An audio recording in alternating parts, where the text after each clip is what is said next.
Gimana hukumnya memberi hutang kepada orang minjam tapi berkali-kali nggak pernah bayar? Apakah kita termasuk orang yang menzolimi dengan tidak mendidik orang tersebut menjadi mandiri? Karena sepertinya tak pernah mandiri dan tidak berniat untuk melunasi. Ayat yang paling panjang dalam Al-Quran, surat Al-Baqarah 282, satu lembar.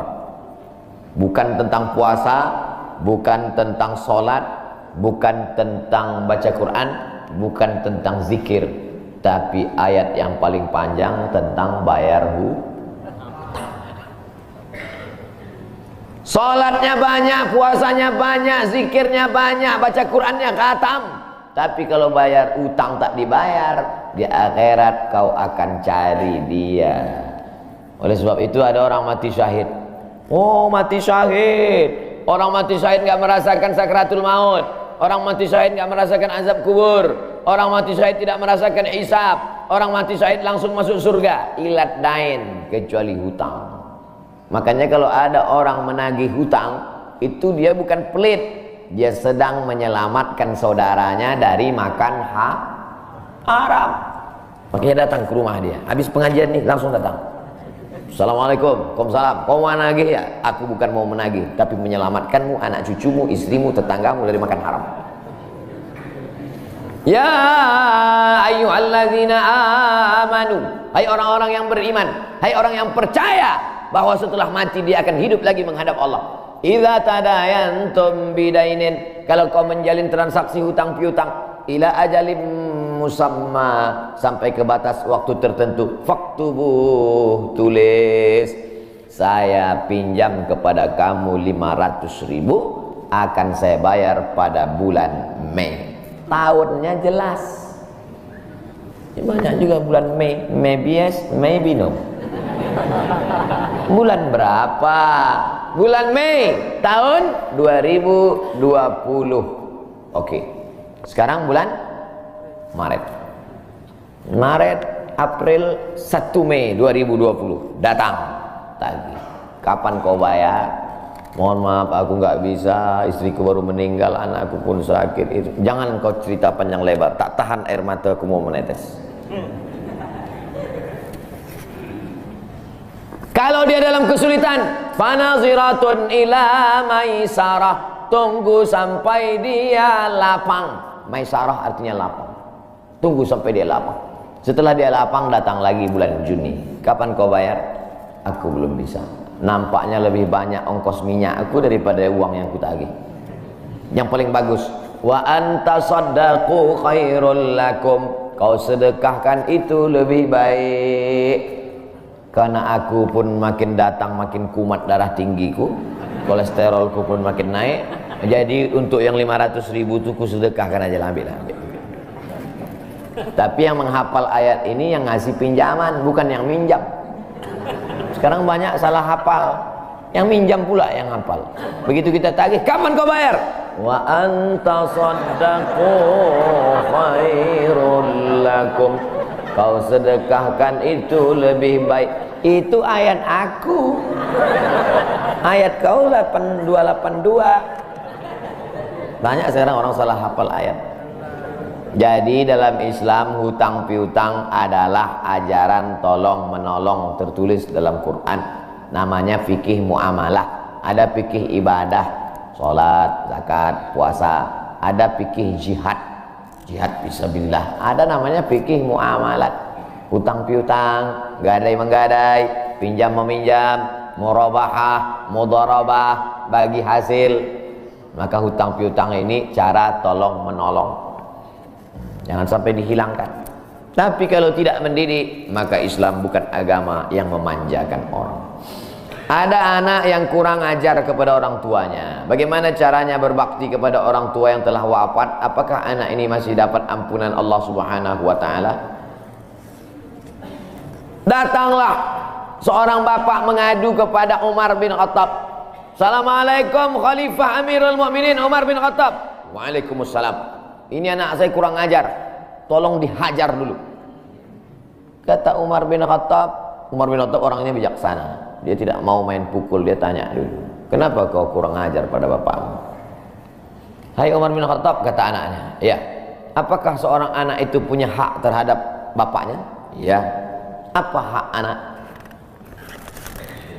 Mencarikan ibunya yang solihah, memberikan nama yang baik, memberikan makanan yang halal. Itu hak anak. Kata anaknya, ibuku tidak baik, makanku tidak halal, namaku pun tak baik. Apa kata Nabi kepada bapaknya? Apa kata Umar kepada bapaknya? Laqad aqaqtahu qabla an ya'aqqa alaik. Sebelum anakmu durhaka kepadamu, kau sudah durhaka duluan kepada anakmu.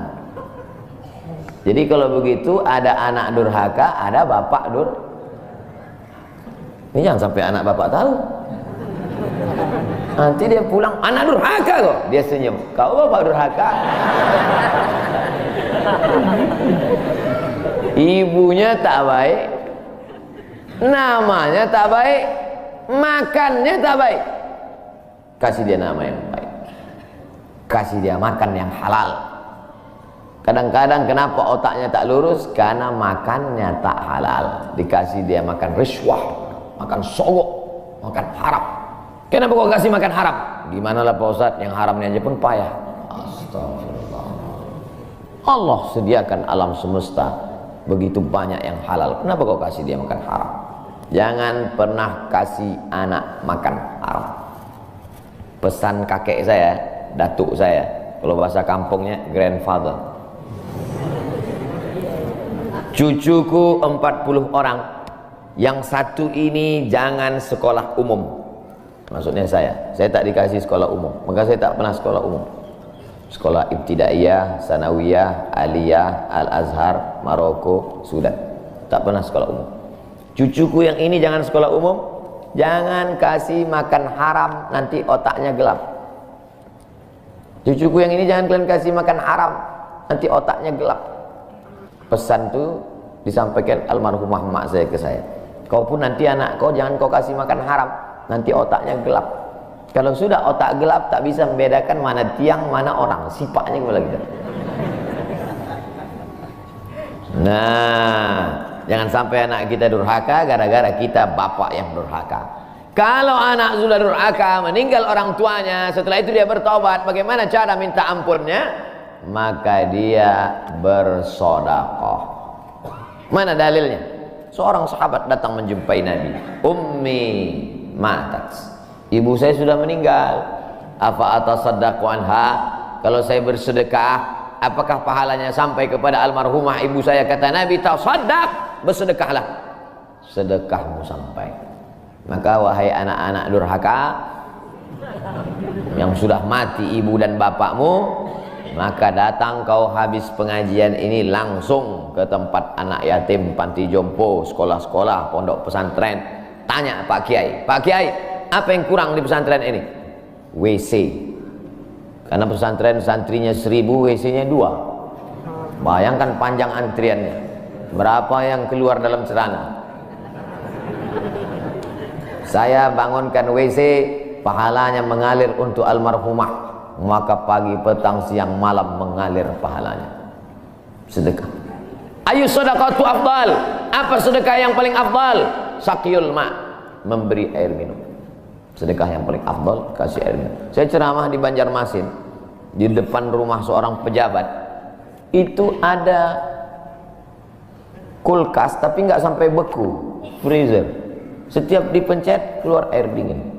Gelasnya dikasih pakai rantai besi, takut dilarikan tukang ambil aluminium. Buat wakaf untuk almarhumah. Nah, itu bagus kan. Saya ceramah di Malaysia, di pintu masjid itu ada kotak box. Kalau kita ambil satu botol, keluar botol baru. Ambil satu botol, keluar botol baru. Wakaf untuk, itu bagus, sedekah. Jangan sedekah teh botol, nanti dia kena diabetes. Air putih, ini bagus, mengalir. Sedekah sumur bor, pergi ke masjid, putar keran nggak ada air, tanya pengurus masjid, Pak pengurus, ya mana sumur bor? Nggak ada, saya buatkan. langsung bunyi. Itu berarti cash itu. Begitu cara berbakti pada orang tua dengan sodakoh. Tapi Pak Ustadz, saya jangankan sodakoh, makan saya pun Senin Kamis Pak Ustadz doa Allahumma ighfir lahu warhamhu wa'afihi wa'fu anhu. Bangun tengah malam, Rabbi ighfirli wa li walidayya warhamhuma kama rabbayani shaghira.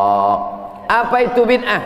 Bid'ah membuat sesuatu yang tidak dibuat oleh Nabi Muhammad SAW. Tidak ada dalilnya dari 3 aspek: qauli, fi'li, takriri.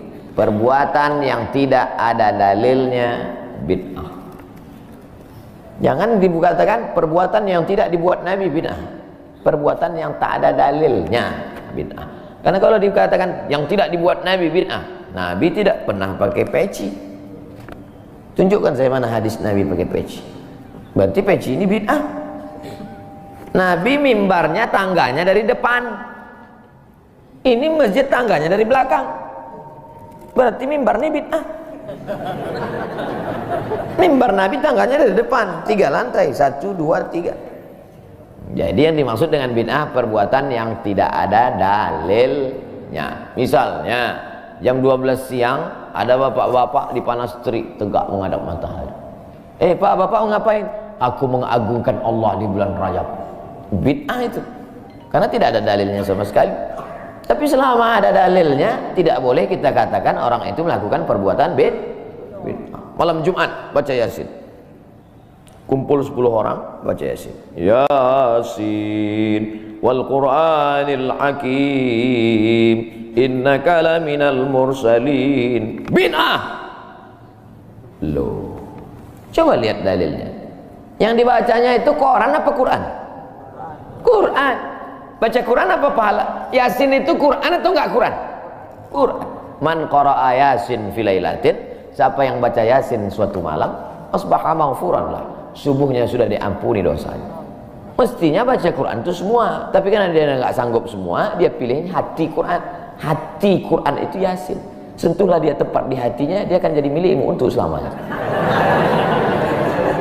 Makanya orang sebelum ngapal Quran semua, yang dihafal hatinya dulu. Itu sebelum ngapal Quran, yang dihafal hatinya dulu. Apa hati Quran? Ya Yasin.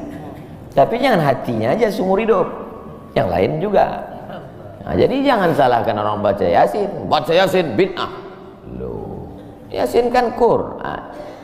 Baca Yasin malam Jumat nggak masalah. Seumur hidup baca Yasin masalah. Karena banyak surat yang lain.